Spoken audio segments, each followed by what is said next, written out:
जैसे जैसे लोकसभा चुनावों की तिथि नजदीक आती जा रही है, वैसे ही पर्यावरण समेत राजनीतिक जमीन तपती जा रही है, जिसके कारण एक दूसरे पर आरोपों का दौर विभिन्न राजनीतिक मंचों से लगाने का कार्य भी शुरू है।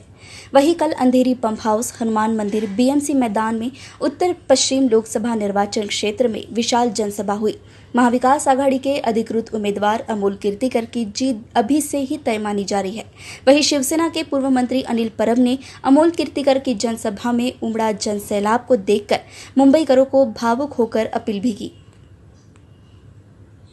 मुंबई से यशपाल शर्मा की रिपोर्ट। गालियों तो फोड़ा है, लेकिन आपकी जिम्मेदारी भी बढ़ गई। आपने शोभा कैंडिडेट जी की जगह से मैक्सिमम लीड देनी है और मैं आपको यकीन दिलाता हूं, अपनी तरफ से, शरद पवार साहब की पार्टी की तरफ से, मेरे भाई बहन जो शिवसेना के वो और मेरी पार्टी के सभी मेरे कुलीग, मैं तो किस्मत वाला हूं, मेरे को मौका मिला राजुल पटेल पक्षासारखा पक्ष सोडावं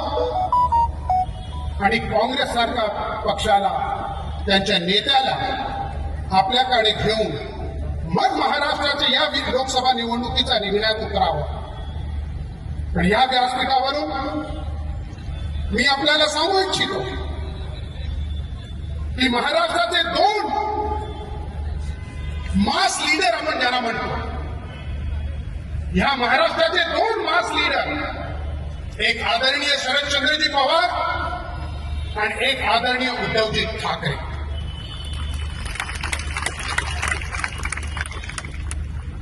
या दोन्ही नेते आणि त्यांचा पक्ष म्हणून त्यांना भीती होती